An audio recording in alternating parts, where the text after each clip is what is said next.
जय हिंद मेरे प्यारे साथियों। एक बार मैं फिर से आप सभी का स्वागत करता हूं आपके अपने परिवार शाक्या जी जीके क्लासेस में। साथियों, मैं लेके आया हूं आपके लिए आरपीएफ का संभावित पेपर 26वां। अगर मेरे भाई बहन आप लोग आरपीएफ कांस्टेबल या सब इंस्पेक्टर की तैयारी कर रहे हैं तो ये क्लास आप लोगों के लिए रामबाण साबित होने वाली है। ये क्लास मेरे वीरों उन स्टूडेंट्स के लिए भी इंपॉर्टेंट है जो भी मेरे भाई बहन एनटीपीसी एग्जाम 2024-25 की तैयारी कर रहे हैं, उनके लिए भी ये क्लास बहुत ही इंपॉर्टेंट है। इस क्लास के अंदर हम रेलवे के द्वारा जिस प्रकार से क्वेश्चंस पूछे जाते हैं वो क्वेश्चंस लेके आए। सभी क्वेश्चंस मेरे वीरों एग्जाम के ओरिएंटेड प्रश्न हैं दोस्तों, आरपीएफ कांस्टेबल और सब इंस्पेक्टर के, और कुछ क्वेश्चंस इसमें एनटीपीसी की भी इंक्लूड हैं। तो ये क्लास आप लोगों के लिए बहुत ही इंपॉर्टेंट रहने वाली है। फ्री पीडीएफ के लिए मेरे वीरों ज्वाइन कर लो टेलीग्राम ग्रुप को, लिंक वीडियो के डिस्क्रिप्शन में मिल जाएगा। बिल्कुल प्योर कंटेंट है एकदम, और ये एग्जाम ओरिएंटेड, तो अंत तक मेरे वीरों बने रहना। चलिए क्लास को स्टार्ट करते हैं। कल हमने होमवर्क के कुछ क्वेश्चंस दिए थे दोस्तों, ठीक है। तो जैसे पहला क्वेश्चन है राष्ट्रीय युवा दिवस, तो दोस्तों आप ध्यान रखना राष्ट्रीय युवा दिवस 12 जनवरी को मनाया जाता है। राष्ट्रीय स्टार्टअप दिवस कब मनाया जाता है दोस्तों? 16 जनवरी को। विश्व आर्द्र भूमि दिवस कब मनाया जाता है? 2 फरवरी को। विश्व पर्यटन दिवस कब मनाया जाता है? 27 सितंबर को। और विश्व हिंदी दिवस कब मनाया जाता है? 10 जनवरी को। आई होप कि आपने ये होमवर्क के क्वेश्चन जरूर किए होंगे दोस्तों, ठीक है। तो आगाज करते हैं हमारे आज के क्वेश्चन से। क्वेश्चन नंबर 607 आपकी स्क्रीन पर है। मेरे सभी भाई बहन अंत तक बने रहेंगे और अच्छे से अपना रिवीजन करेंगे दोस्तों। ये सभी क्वेश्चंस आपके एग्जाम में पूछे गए हैं। अकबर द्वारा निर्मित पंचमहल कहां पर स्थित है? बहुत ही प्यारा सा क्वेश्चन आपकी स्क्रीन पर है। आरपीएफ कांस्टेबल में पूछा गया क्वेश्चन है। ये एनटीपीसी में भी पूछा गया क्वेश्चन है। प्रतापगढ़, लखनऊ, फतेहपुर सीकरी या आगरा? बहुत ही प्यारा सा जवाब आएगा गुरुजी, फतेहपुर सीकरी टिक कर दो। बिल्कुल सही जवाब है दोस्तों, आगरा में है, ये आगरा का शहर है फतेहपुर सीकरी। मेरे वीरों अकबर ने इसको राजधानी भी बनाया था दोस्तों। इसकी स्थापना कब करी थी अकबर ने? 1570 के समथिंग 71, क्योंकि 1570 में अकबर का नागौर दरबार लगा था। उसके बाद इन्होंने फतेहपुर सीकरी की स्थापना करी थी दोस्तों। अब मेरे वीरों आपको ये ध्यान में रखना है क्योंकि ये क्वेश्चन पूछे जाते हैं, इसीलिए मैं आपको बता देता हूं। फतेहपुर सीकरी में दोस्तों आप ध्यान रखेंगे दोस्तों, जामा मस्जिद भी स्थित है। भारत की सबसे ऊंची मस्जिद जामा मस्जिद कहां पर स्थित है दोस्तों? फतेहपुर सीकरी में। फतेहपुर सीकरी में दोस्तों जामा मस्जिद बनी हुई है दोस्तों, आपको ध्यान में रखना है। और मेरे वीरों यहां पर दोस्तों सलीम चिश्ती का मकबरा है दोस्तों, सलीम चिश्ती का मकबरा है, सलीम चिश्ती का मकबरा है मेरे वीरों, सलीम चिश्ती का मकबरा, ये आपको ध्यान रखना है। ये क्वेश्चन एग्जाम में पूछे जाते हैं दोस्तों, इसको इग्नोर नहीं करना है। सलीम चिश्ती का यहाँ पर मकबरा है, ये ध्यान रखना है। सलीम चिश्ती का मकबरा, सलीम चिश्ती का मकबरा दोस्तों। स्क्रीनशॉट लेना चाहे तो आप लोग स्क्रीनशॉट लेने इन क्वेश्चंस का, एग्जाम में छपेंगे सीधे, ठीक है। अगर आप पीडीएफ चाहते हैं तो पीडीएफ मिल जाएगी आपको मेरे टेलीग्राम ग्रुप पर, लिंक वीडियो के डिस्क्रिप्शन बॉक्स में दिया हुआ है। क्वेश्चन 608 आपकी स्क्रीन पर है। सिंधु घाटी सभ्यता का कौन सा स्थल पंजाब में स्थित है? बताइए मेरे वीरों। आपको दोस्तों सिंधु घाटी सभ्यता के सभी स्थल की लोकेशन पता होनी चाहिए। एग्जाम के पॉइंट ऑफ व्यू से बहुत ही इंपॉर्टेंट क्वेश्चन है। धोलावीरा, कालीबंगा, रोपड़ या हड़प्पा? मेरे वीरों बताइए, तब तक मैं आपको इन सभी की लोकेशन स्टार्ट करता हूं बताना एक एक करके। धोलावीरा दोस्तों गुजरात में है दोस्तों। कहां पर स्थित है? इसकी लोकेशन कहां है मेरे वीरों? गुजरात में। इसकी लोकेशन मेरे वीरों गुजरात में है। कालीबंगा राजस्थान के हनुमानगढ़ जिले में, लिख लो, राजस्थान के हनुमानगढ़ जिले में, गग्गर नदी के तट पर, ठीक है, राजस्थान। दयाराम सानी ने इसकी खोज करी थी, माफी चाहता हूं, अमलानंद घोष ने इसकी खोज करी थी 1953 में। रोपड़ दोस्तों, यही दोस्तों आपको ध्यान रखना है, पंजाब में स्थित है दोस्तों, यही पंजाब में है दोस्तों, ठीक है। किस नदी के पास? सतलज रिवर के पास, लिख लो, सतलज रिवर के पास, सतलज रिवर के पास दोस्तों, ये लिख लो, भले आप लोग घग्गर रिवर के पास, ठीक है, इसकी ये विकसित है। हड़प्पा दोस्तों आप सभी को ही पता होगा दोस्तों, कहां पर है वर्तमान लोकेशन इसकी? पाकिस्तान की है मेरे वीरों, पाकिस्तान की। आप सभी को पता होगा दोस्तों, रावी नदी जिसका उद्गम रोहतांग दर्रे से होता है, रावी नदी, ये ध्यान रखना है। स्क्रीनशॉट लेना चाहे तो आप लोग स्क्रीनशॉट ले लो, बाकी इसकी पीडीएफ आपको बिल्कुल मेरे टेलीग्राम ग्रुप पर मिल जाएगी। हमारे प्रश्न का सही ऑप्शन हो जाएगा ऑप्शन नंबर सी दोस्तों। हमें वही पूछा है कि पंजाब में कौन सी सभ्यता स्थित है, तो रोपड़। अगला क्वेश्चन मैं आपकी स्क्रीन पर लेके आ रहा हूं, बहुत ही प्यारा सा है दोस्तों। खजुराहो के मंदिरों का निर्माण किन शासकों के द्वारा करवाएगा? इसको दोस्तों यूनेस्को की सूची में भी शामिल किया खजुराहो के मंदिरों को दोस्तों, ठीक है। पल्लव वंश, चोल वंश, राष्ट्रकूट वंश या चंदेल वंश? मेरे सभी भाई बहन कमेंट बॉक्स में इसका आंसर टिक करेंगे। क्या रहने वाला है इसका आंसर? हर क्वेश्चन आपके लिए इंपॉर्टेंट रहेगा दोस्तों एग्जाम के तौर पर। आप इसका वेट ना करें कि गुरुजी नोटिफिकेशन आएगा तभी से हम पढ़ना चालू करेंगे दोस्तों। सिलेक्शन वही पाएगा जो पहले से रणनीति बनाकर रखेगा, पहले से तैयारी करेगा। ठीक है, तो आप डेली मेरी क्लासेस अटेंड करिए। ये क्लास मैं गारंटी के साथ कह रहा हूँ आपके एग्जाम के लिए बहुत ही हेल्पफुल रहने वाली हैं। तो मेरे वीरों, जितने भी वीर यहाँ पे डी ऑप्शन लॉक करे चंदेल वंश, उनका ये जवाब बिल्कुल सही है। Option D will be the right answer. Friends, class लगे इंपॉर्टेंट है तो मेरे सभी वीर एक बार क्लास को लाइक जरूर कर देना। चलिए दोस्तों, हम कुछ प्रमुख खोजकर्ता देख लेते हैं, बहुत ही इंपॉर्टेंट टॉपिक है। बताइए दोस्तों, हम कोशिकांग के कुछ प्रमुख खोजकर्ता देखेंगे। जैसे केंद्रिका, कोशिका के अंदर जो केंद्रिका होती है, इसकी खोज किसने करी है मेरे वीरों? सभी वीर बताइए, सभी स्टूडेंट्स बताएंगे इसकी खोज किसने करी है दोस्तों, केंद्रिका की। बहुत ही इंपॉर्टेंट ये क्वेश्चन है, तो ध्यान रखना दोस्तों, इसकी खोज किसने करी है? तो इसकी खोज करी है दोस्तों फेलिस फंटाना, है ना। नाम थोड़ा अलग है लेकिन पढ़ना पड़ेगा दोस्तों, एग्जाम में पूछा गया क्वेश्चन है ये। फेलिस लिख लो,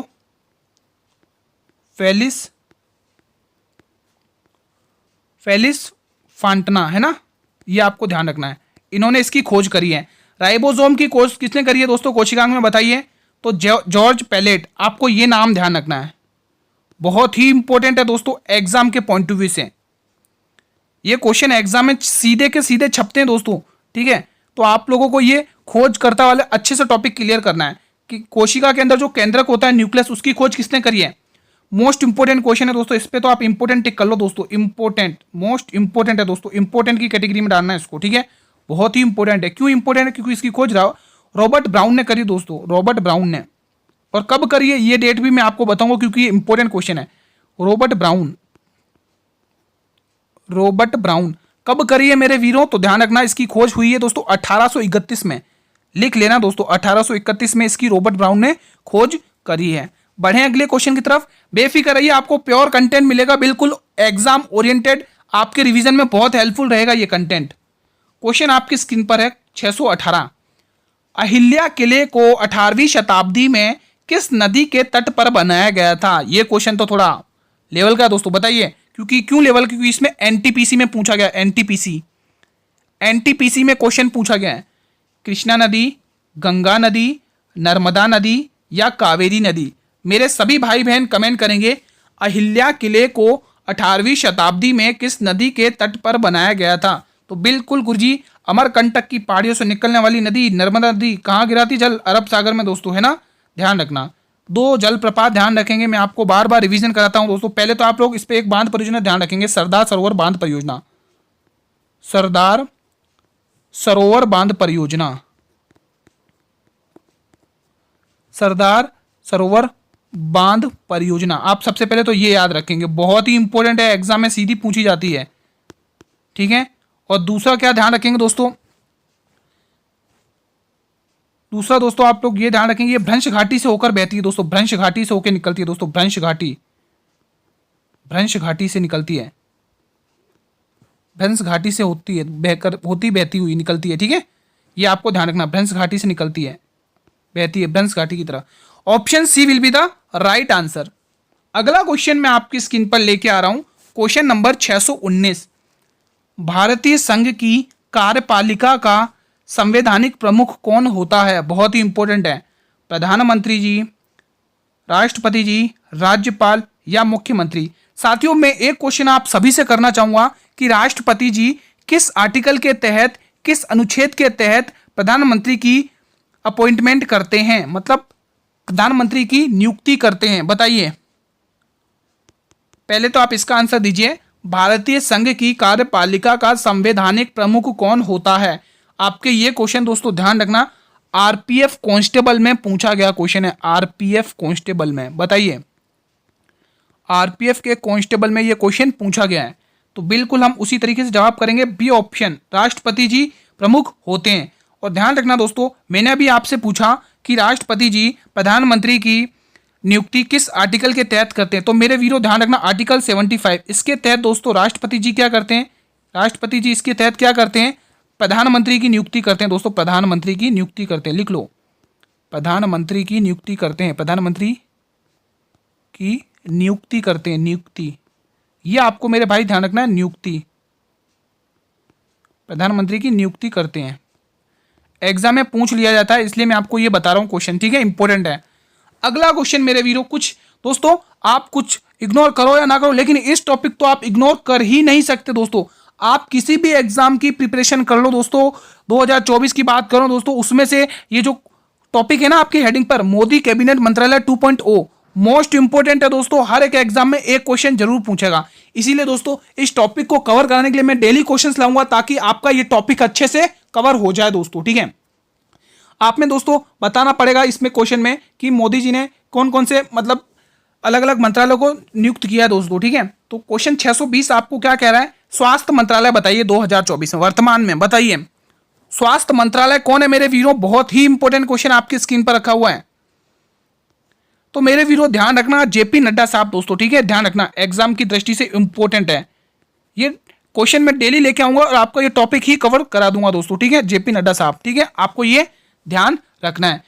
वर्तमान में रक्षा मंत्री, डिफेंस मिनिस्ट्री कौन है दोस्तों, बताइए दोस्तों, डिफेंस मिनिस्ट्री के मंत्री कौन है दोस्तों, बताइए। तो बिल्कुल राजनाथ सिंह जी, ध्यान रखेंगे, राजनाथ सिंह जी, राजनाथ। ठीक है, आपके पॉइंट एग्जाम के पॉइंट ऑफ व्यू से इंपॉर्टेंट क्वेश्चन है दोस्तों, और एक क्वेश्चन एग्जाम में बहुत पूछा ही जाएगा, गारंटी है दोस्तों। यहां पर लिख लो इंपॉर्टेंट, ये इंपॉर्टेंट टॉपिक का इंपॉर्टेंट क्वेश्चन है, ये बहुत महंगे क्वेश्चन है दोस्तों, ये ध्यान रखना, एग्जाम में एक क्वेश्चन जरूर पूछा जा सकता है। क्वेश्चन 622 क्या कह रहा है मेरे वीरों, कमेंट बॉक्स में जरूर जवाब दीजिए। कृषि मंत्रालय कौन है वर्तमान में, सभी वीर बताएंगे। मुझे कृषि मंत्रालय की बात करें तो हम टिक करेंगे शिवराज सिंह चौहान जी। दोस्तों ध्यान रखना, ये मध्य प्रदेश के पूर्व सीएम भी रह चुके हैं दोस्तों, लिख लो यहां पे शिवराज सिंह चौहान, शिवराज सिंह चौहान, बहुत ही इंपॉर्टेंट क्वेश्चन है दोस्तों ये। ठीक है, शिवराज सिंह चौहान, आप अच्छे से रिवीजन करिए दोस्तों। हमारा बस यही मकसद है कि दोस्तों हमारे आपके सभी स्टूडेंट्स का सिलेक्शन हो, अच्छे से आप मेहनत करें, है ना, आप अपने माता पिताओं का नाम रोशन करें दोस्तों। ठीक है, शिवराज सिंह चौहान दोस्तों ये कौन है दोस्तों, तो ध्यान रखना, मैं आपको बता चुका हूं, एमपी के पूर्व सीएम रह चुके हैं, लिख लो यहां पे, एमपी के पूर्व सीएम, एमपी के पूर्व सीएम। ठीक है, ये आपको ध्यान रखना है। अब इंपॉर्टेंट क्वेश्चन ये भी है, उद्योग और इस्पात मंत्री कौन है दोस्तों वर्तमान में, ये आपको बताना होगा। बताइए मेरे वीरों, बहुत ही इंपॉर्टेंट क्वेश्चन है ये, उद्योग और इस्पात मंत्री कौन है, क्वेश्चन नंबर 623।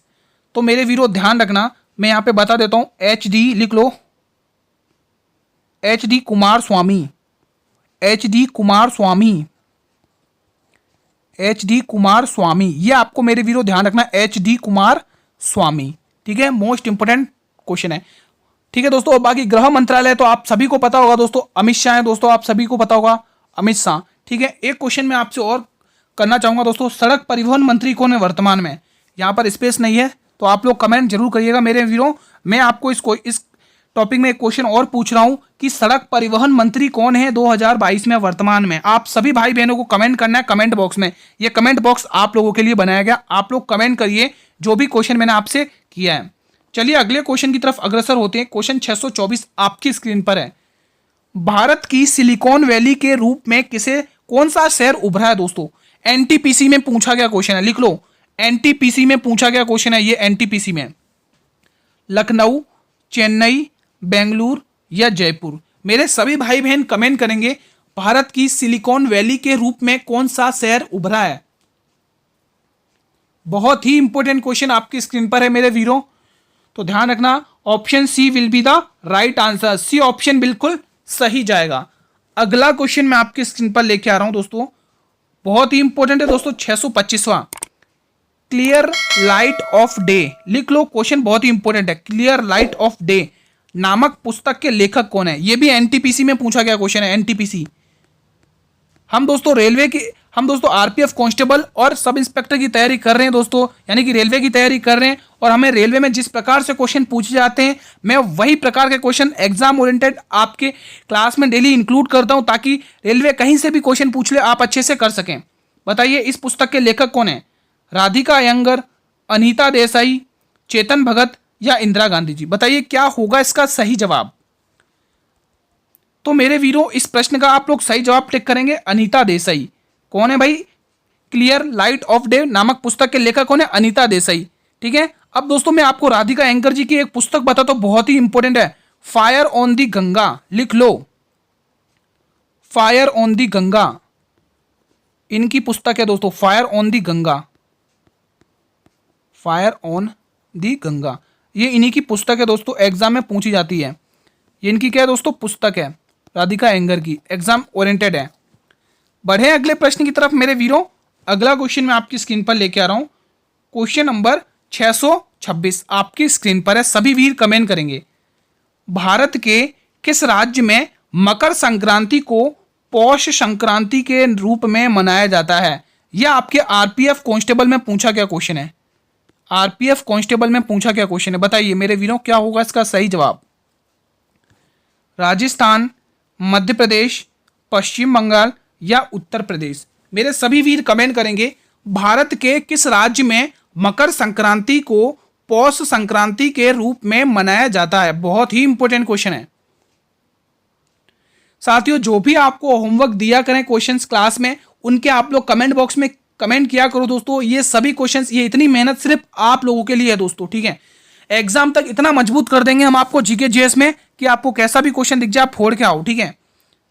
क्योंकि दोस्तों देखो, जीके जीएस बहुत बड़ा समुद्र है, कहीं से क्या आ जाए हमें नहीं पता, लेकिन किन टॉपिक से क्वेश्चन जानने आने की संभावना है वो टॉपिक हमें पता है दोस्तों, वही मैं आपको डेली पढ़ाता हूं दोस्तों, ठीक है। हमें पूछा है, हाँ, तो इसका सही जवाब होगा पश्चिम बंगाल मेरे वीरों। ऑप्शन सी को आप लोग लॉक करेंगे, जिसको पहले गोंड प्रदेश के नाम से जाना जाता था, पश्चिम बंगाल। चलिए क्वेश्चंस में दोस्तों हम कुछ राष्ट्रपति जी के अनुच्छेद के बारे में, इंपोर्टेंट अनुच्छेद के बारे में डिस्कस कर लेते हैं। राष्ट्रपति के अनुच्छेद, क्वेश्चन 627 क्या कह रहा है? अनुच्छेद 58 क्या कहता है राष्ट्रपति जी का? बताइए किसी को पता हो तो। अनुच्छेद 58 क्या कहता है दोस्तों? तो ध्यान रखना दोस्तों, अनुच्छेद 58 राष्ट्रपति जी की योग्यताएं बताता है, योग्यताएं, जिसको आप लोग इंग्लिश में क्वालिफिकेशंस कहते हैं, योग्यताएं, योग्यताएं, ठीक है, जिसको आप लोग इंग्लिश में क्वालिफिकेशंस कहते हैं मेरे वीरों। क्वालिफिकेशंस लिख लो, क्वालिफिकेशंस, क्वालिफिकेशन, क्वालिफिकेशंस, ठीक है, राष्ट्रपति जी की योग्यताएं। अगर बात करें मेरे वीरों राष्ट्रपति जी के अनुच्छेद 54 में क्या कहा गया है, तो ध्यान रखना दोस्तों, राष्ट्रपति जी का यहाँ पे निर्वाचन मंडल है, लिख लो, राष्ट्रपति जी का क्या है भाई सो? निर्वाचन मंडल, निर्वाचन मंडल, निर्वाचन मंडल, लिख लो। एग्जाम की दृष्टि से बहुत ही इंपॉर्टेंट क्वेश्चन है, राष्ट्रपति जी का निर्वाचन मंडल अनुच्छेद 54 में है, ठीक है। अगर बात करें साथियों अनुच्छेद 56 की, तो इसमें क्या है दोस्तों? बताइए किसी को पता है तो ध्यान रखना दोस्तों, इसमें उनका क्या है दोस्तों? कार्यालय है दोस्तों, कार्यालय, जिसको आप लोग इंग्लिश में टेन्यूर कहते हैं, कार्यालय, कार्यालय है दोस्तों। क्या है साथियों? कार्यालय, जिसको आप लोग इंग्लिश में क्या कहते हैं? Tenure, tenure. एग्जाम के और पॉइंट ऑफ व्यू से इंपॉर्टेंट क्वेश्चन है ये, ठीक है, टेन्यूर।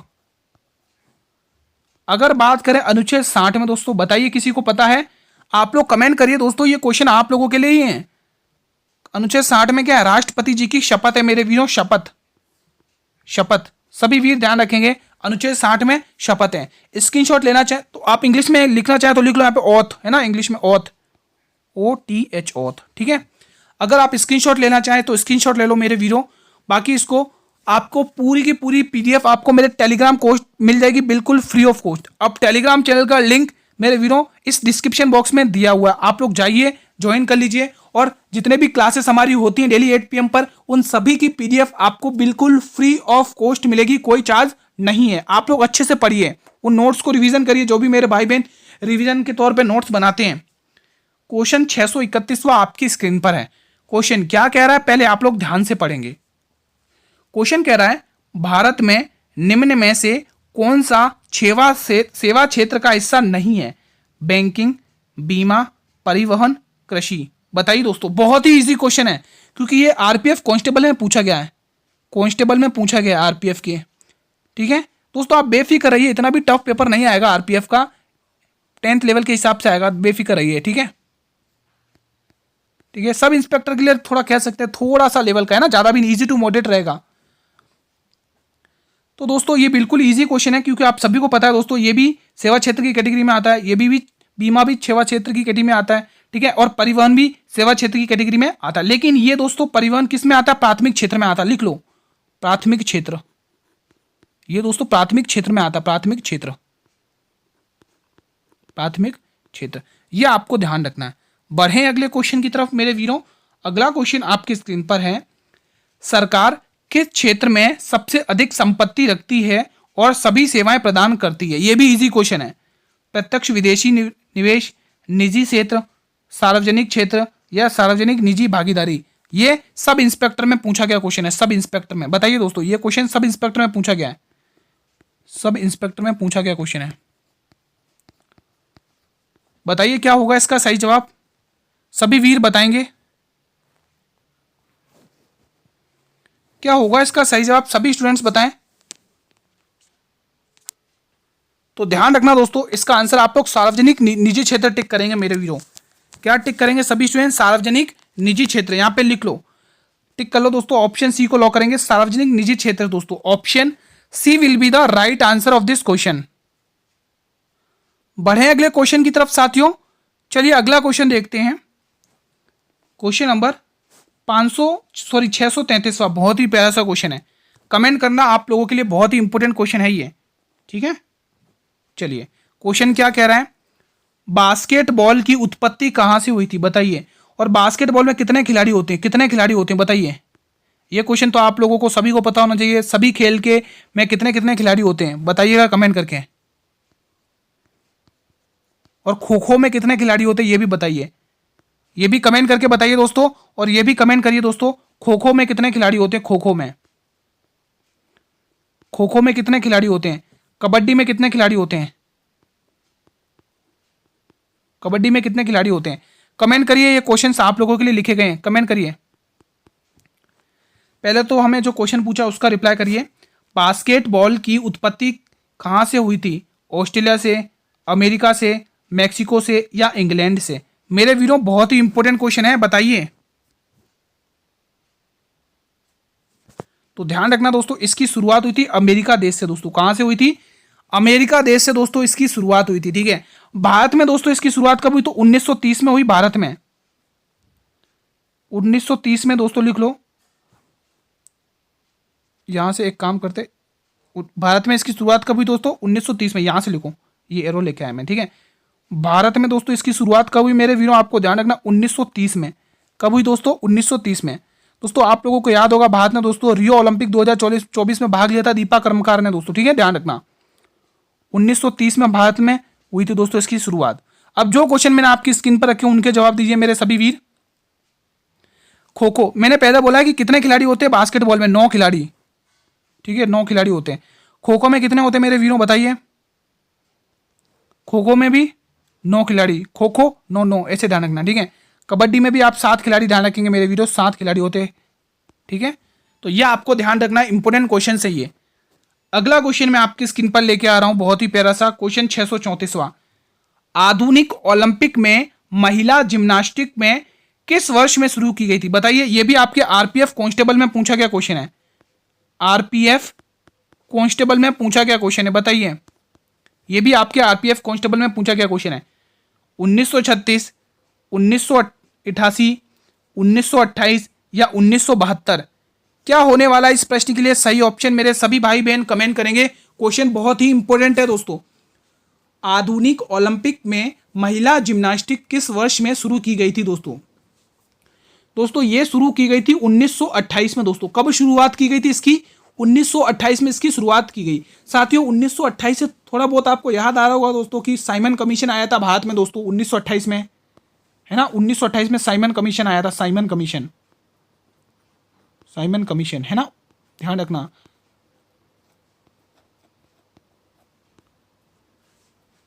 ठीक है दोस्तों, तो आप ध्यान रखना आधुनिक ओलंपिक में महिला जिम्नास्टिक किस वर्ष में शुरू की गई थी? तो मेरे वीरों C option will be the right answer, 1928 में। अगला और अंतिम प्रश्न दोस्तों, इसके बाद मैं वीरों आपको होमवर्क क्वेश्चंस भी दूंगा। मैं आपको डेली होमवर्क के क्वेश्चंस भी डिस्कस करता हूं। कल हमने महत्वपूर्ण दिवस वाला टॉपिक लिया था, उससे पहले हमने कौन सा टॉपिक लिया था किसी को पता है? देखते कौन कितना एक्टिव है, बताइए दोस्तों। इससे पहले हमने कौन सा टॉपिक लिया था होमवर्क के रूप में, बताइएगा कमेंट करके, ठीक है। कल तो हमने महत्वपूर्ण दिवस वाला टॉपिक लिया था जो भी इंपॉर्टेंट है। आज हम एक और नया टॉपिक आपके सामने लेके आने वाले हैं, अंत तक बने रहिएगा बस, ठीक है। बैक्टीरिया द्वारा होने वाला निम्न में से कौन सा रोग है? ये क्वेश्चन मोस्ट इंपोर्टेंट की कैटेगरी में डालो, बहुत ही इंपॉर्टेंट है। हेपेटाइटिस ए, टाइफाइड, पोलियो या चिकन पॉक्स? मेरे वीरों बहुत ही इंपॉर्टेंट है। इंपॉर्टेंट की कैटेगरी में क्वेश्चन डालो, इंपॉर्टेंट। ऐसे ही क्वेश्चन पूछे जाएंगे कि कौन सा रोग जीवाणु द्वारा होता है, कौन सा रोग प्रोटोजोआ जिसको आप परजीवी कहते हैं उसके द्वारा होता है, ठीक है, कौन सा रोग विषाणु द्वारा होता है, ऐसे ही क्वेश्चन पूछा जाएगा। और क्वेश्चन ऐसे भी पूछा जाएगा कि निम्न में से कौन सा रोग जीवाणु द्वारा नहीं होता है, नहीं होता है, ऐसे क्वेश्चन पूछे जाएंगे। ये नहीं शब्द बहुत दिमाग अच्छों का दिमाग घुमा देता है और वहीं बच्चे गलत कर देते हैं, लेकिन आपको गलत नहीं करना है दोस्तों, ठीक है। चलिए बताइए, तो बिल्कुल यहाँ पर दोस्तों टाइफाइड रोग है दोस्तों। बैक्टीरिया के द्वारा होने वाला रोग कौन सा इनमें से? टाइफाइड है दोस्तों। Option B will be the right answer दोस्तों। किसने बी ऑप्शन को लॉक किया दोस्तों? जितने भी स्टूडेंट्स बी ऑप्शन को लॉक कर रहे हैं यहाँ पर बिल्कुल सही टिक कर रहे हैं। मेरे वीडियो कमेंट करना, ये जो विडाल टेस्ट ना, विडाल टेस्ट, ये जो मैं आपकी स्क्रीन पर लिख रहा हूँ विडाल टेस्ट, विडाल टेस्ट किस बीमारी में इसका यूज किया जाता है? और एक ELISA test, ELISA test, ELISA test, ये दो टेस्ट आप लोग मुझे बताइए किन बीमारियों में इनका यूज किया जाता है। मोस्ट इंपोर्टेंट है, कमेंट करके जरूर बताइएगा, ठीक है। हमारे प्रश्न का सही ऑप्शन बी जाएगा। चलिए अब बारी है होमवर्क के क्वेश्चंस की। मेरे सभी भाई बहन होमवर्क के क्वेश्चंस को जरूर पूरा करेंगे, बहुत ही इंपॉर्टेंट है। आज का होमवर्क का क्वेश्चन क्या है? सौर मंडल। अब सौर मंडल में ये क्या भला है भला दोस्तों, ये क्वेश्चन एग्जाम में पूछे जाते हैं। कैसे क्वेश्चन पूछा जाएगा आपको बताना होगा इसमें कि पृथ्वी का उपग्रह कौन सा है ना। सभी कुछ इंपॉर्टेंट ग्रह हैं जिनके उपग्रह हैं दोस्तों जो एग्जाम में पूछे जाते हैं। चलो हिंट के तौर पर मैं आपको बता देता हूं, जैसे फीबोस और डीबोस, ऐसे क्वेश्चन पूछे जाते हैं दोस्तों, है ना। टाइटन, ये किसके उपग्रह, ऐसे क्वेश्चन पूछे जाते हैं। तो मेरे वीडियो आप लोग कमेंट करिए पृथ्वी का उपग्रह कौन सा है दोस्तों, सभी वीर बताएंगे। बृहस्पति ग्रह, इसका उपग्रह कौन सा है दोस्तों, ये भी आपको कमेंट करना है। मंगल का उपग्रह, मंगल ग्रह का उपग्रह कौन सा है ना, ये भी आपको कमेंट करना है। और शनि का उपग्रह कौन सा है दोस्तों, ये भी आपको कमेंट करना है, ठीक है मेरे वीरों। ये आपको होमवर्क के तौर पे ये क्वेश्चन कवर करने हैं दोस्तों, ठीक है। मेरे सभी भाई बहनों से रिक्वेस्ट जरूर कर रहा हूं, आप लोग इन क्वेश्चंस के जवाब कमेंट बॉक्स में जरूर दीजिएगा दोस्तों, आपके लिए ही इंपॉर्टेंट हैं ये क्वेश्चंस दोस्तों, ठीक है। तो आप लोग कमेंट करिए। एक क्वेश्चन मैं आपसे और पूछना चाहूंगा दोस्तों, आप लोग मुझे कमेंट करिए सूर्य के सबसे निकट ग्रह कौन सा है और सूर्य के सबसे दूर ग्रह कौन सा है। मेरे सभी भाई बहन कमेंट करेंगे। एक क्वेश्चन और दे रहा हूं इसी टॉपिक से, सूर्य के सबसे निकट ग्रह कौन सा है और सूर्य के सबसे दूर ग्रह कौन सा है दोस्तों। ये दो क्वेश्चंस भी आप इंक्लूड करिएगा इसी टॉपिक में, क्योंकि यहाँ पर मैं स्पेस कम है दोस्तों, इसलिए मैं आपको बता रहा हूँ, ठीक है। क्लास कैसी लगी मेरे सभी भाई बहन कमेंट करके बताएंगे। एक प्यारा सा कमेंट जरूर करना कि क्लास आपको कैसी लगी। अगर वीडियो ये क्लास लगता है थोड़ी सी भी कि आपके लिए इंपॉर्टेंट है, आपके लिए नॉलेजेबल है, तो मेरे वीडियो एक बार सभी वीर इस क्लास को लाइक और अपने सभी मित्रों के साथ इस क्लास को शेयर जरूर करें। मैं गारंटी के साथ कह रहा हूं दोस्तों, अगर आप लोग डेली ये क्लासेस अटेंड करते हैं ना, तो ये क्लासेस में आपको बहुत सारे क्वेश्चंस हूबहू एग्जाम में देखने को मिल जाएंगे, ठीक है। एनटीपीसी में जो भी क्वेश्चंस पूछे गए वो भी क्वेश्चंस मैं आपको कराता हूं, चाहे रेलवे के किसी भी एग्जाम में जो भी क्वेश्चन इंपॉर्टेंट बनते हैं वो डेली क्लास में आपको करा रहा हूं। तो दोस्तों बहुत इंपॉर्टेंट रहेंगी ये क्लास, ठीक है। अगर आप लोग चैनल पर पहली बार विजिट कर रहे हैं या मेरी क्लास को पहली बार वॉच कर रहे हैं, तो मेरे वीडियो एक बार इस चैनल को सब्सक्राइब कर लेना और बेल नोटिफिकेशन को प्रेस कर लेना, ताकि मैं जब भी लेटेस्ट क्लास लेके आऊं तो यूट्यूब सबसे पहले नोटिफिकेशन आपको ही भेजेगा। आप लोग मेरे वीडियो एग्जाम के नोटिफिकेशन का वेट न करें, मैं अभी भी कह रहा हूं दोस्तों, जब एग्जाम का नोटिफिकेशन आएगा ना तो बहुत सारे दोस्त तो पढ़ना स्टार्ट करेंगे। जब वो पढ़ना स्टार्ट करेंगे ना, तब उनके जो कॉम्पिटिटर्स हैं वो उनको रोंदते हुए चले जाएंगे। क्यों रोंदते हुए चले जाएंगे? क्योंकि वो एग्जाम की तैयारी पहले से कर रहे हैं दोस्तों, सिर्फ उनके लिए तो रिवीजन का सेक्शन रह जाएगा दोस्तों, ठीक है। तो आप मेहनत करिए अच्छे से दोस्तों।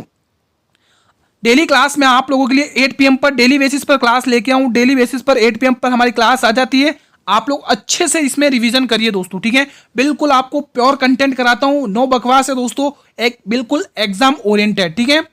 फ्री पीडीएफ के लिए आप लोग मेरे टेलीग्राम ग्रुप को ज्वाइन कर लो दोस्तों, फ्री पीडीएफ मिलेगी इस कंटेंट की बिल्कुल फ्री ऑफ कॉस्ट। जो भी आपको क्लास होती है दोस्तों 8 PM पर, उन सभी की फ्री पीडीएफ आपको मेरे टेलीग्राम ग्रुप पर मिल जाएगी दोस्तों।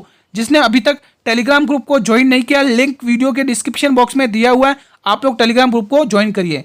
अगर आप चाहते हैं जीके जीएस को और भी मजबूत करना, तो मेरे वीडियो में आपको बता देता हूं, मैंने आपके लिए आरपीएफ की 65 जीके जीएस की क्लासेस कंप्लीट करवाई हैं और मैंने आरपीएफ के कितने 45 मॉडल पेपर कवर कराए हैं। इन दोनों को अगर मिलाया जाए तो लगभग अगर देखा जाए तो 2400 क्वेश्चंस इंपॉर्टेंट कवर हुए हैं और इनकी पीडीएफ भी आपको टेलीग्राम ग्रुप पर मिल जाएगी।